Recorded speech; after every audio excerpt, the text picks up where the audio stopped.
So, overall victory for Andy Rouse, with Tim Harvey in second place, Mike Newman third, Carl Jones in fourth position, Mike Smith fifth, and Sean Walker sixth, after a really exciting race. And a race that had a finish that came as a surprise to many and a relief to Andy Rouse. Luck had been on his side at last. Was the race shortened? Yeah, Gravitt had a bad one out. Yeah, I know, yes. So. Well, that wasn't bad, was it? The luck has changed. I think so, yeah, for the better, unfortunately. Well, that was hard going. Was the checkered flag a complete surprise? What were things like down at the complex? Well, the accident occurred about 7 laps before the end, and I thought the situation had been stabilised, but apparently, talking to the clerk of the course, there was fuel spilling out of one of the cars and running across the track, and that's what prompted the decision. But I thought things were stabilised, so I was watching the laps to go sign and planning the rest of the race, but there you are. So you can't feel aggrieved at the decision, but unlucky nevertheless? No, on safety grounds it was the right thing to do, but I'm sure my turn will come. Life in Class B was quiet for once for James Weaver, who took class victory due to Sittner's puncture problems. Sittner clearly in tyre trouble, already behind John Llewellyn's BMW, but clearly a pit stop is inevitable.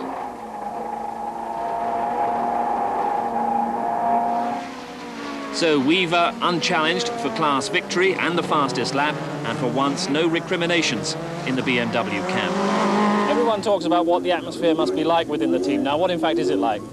Well, normally when we get back to the motorhome, it's absolutely atrocious, and the conversations tend to be fairly short and sharp, but by the time we've had a cup of tea and sat down and thought about it, Frank and I do get on very well together, and there's no animosity between us, and we walk away from it, we do it because we enjoy it.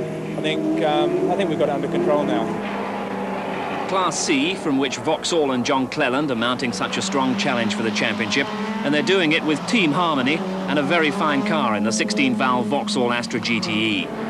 Cleland leads and sees Louise large in his mirrors, but the challenge is clearly not that intense.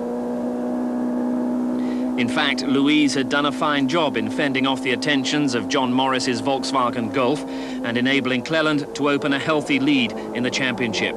Her adaptation from rallying to racing has been impressive, and with the promise of a full race-spec 16-valve Astra for the Grand Prix meeting, she might well be tempted to mount a serious challenge.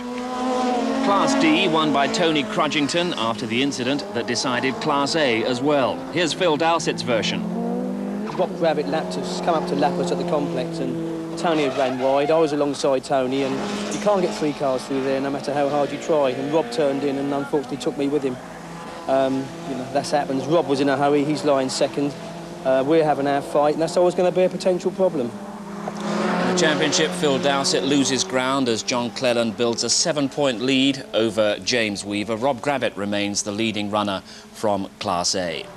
The footnote, though, that's provided by Dave Brodie, who was discovered to have used fuel of illegally high octane during his Thruxton victory 2 rounds ago. He loses the points from that and receives a maximum points penalty. I understand that he'll appeal.